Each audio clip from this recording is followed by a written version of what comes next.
Badan Meteorologi dan Geofisika BMKG membantah informasi yang beredar terkait cuaca dingin ekstrim di wilayah Kota Sorong, Papua Barat akibat dari adanya fenomena aphelion.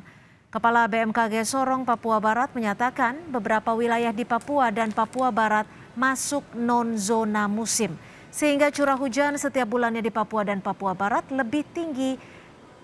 Selain itu, faktor lokal juga sangat dominan mempengaruhi cuaca mengingat daerah Sorong Raya ini masih dikelilingi laut. Masyarakat diimbau untuk tidak mempercaya informasi yang tidak akurat dan dapat menghubungi BMKG yang mengetahui pasti tentang perakiraan cuaca di Sorong. Baca dulu skrip anunya ya. Pergerakan semu matahari, pergerakan bulan. Sebenarnya yang bergerak itu bulan dengan bumi. Matahari tetap kan. Jadi matahari berputar mengelilingi bumi, berputar mengelilingi matahari, tetapi bulan itu berputar mengelilingi bumi. Dan itu fenomena astronomi, dan itu udah sering terjadi seperti itu. Bagaimana dengan cuaca esok hari di wilayah Jabodetabek dan wilayah Indonesia lainnya? Sudah bersama kami Prakirawan Cuaca BMKG Ahmad Rifani. Selamat malam Pak Ahmad, kita akan mulai dulu dari Jabodetabek. Bagaimana perakiraan kondisi cuaca khususnya di wilayah Jabodetabek esok hari? Baik, terima kasih Cynthia. Untuk kondisi cuaca di Jabodetabek esok hari diperkirakan kondisi hujan ini masih akan mendominasi wilayah Jabodetabek, terutama di bagian selatan, seperti wilayah Bogor, kemudian Depok, Jakarta Selatan, Jakarta Timur, sebagian Bekasi, Tangerang, dan juga di Jakarta Pusat. Waktunya akan cenderung berada pada siang hingga ke sore hari, dan kami imbau juga masyarakat untuk mewaspadai hujan yang disertai petir dan juga angin kencang, terutama pada siang hingga ke jelang malam hari, Cynthia. Ya, jika kita melihat seluruh daerah mana saja yang patut diwaspadai terkait dengan potensi cuaca ekstrim? Baik, untuk saat ini kami memantau kondisi cuaca cukup bervariasi di wilayah Indonesia.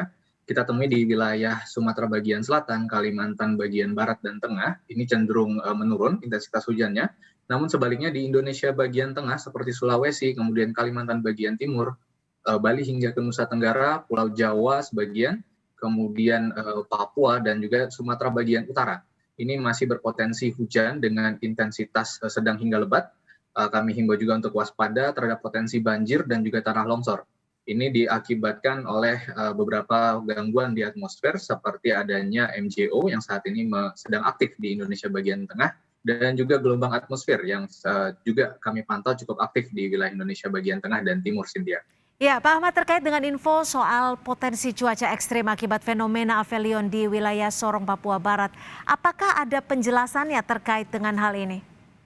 Ya, mungkin kita luruskan dulu bahwa fenomena aphelion adalah posisi bumi yang berada posisi terjauh bumi dari matahari. Nah, perlu kita ketahui bahwa aphelion ini adalah fenomena yang terjadi setiap tahun karena bumi berevolusi mengelilingi matahari. Nah, jarak antara jarak terjauh bumi dengan matahari itu hanya selisih sekitar 10 juta kilometer.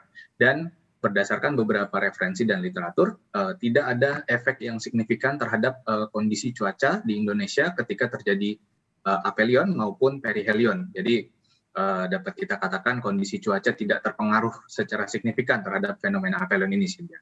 Baik, terima kasih atas informasi Anda, Ahmad Rifani, Prakirawan Cuaca BMKG. Selamat malam, Pak Ahmad.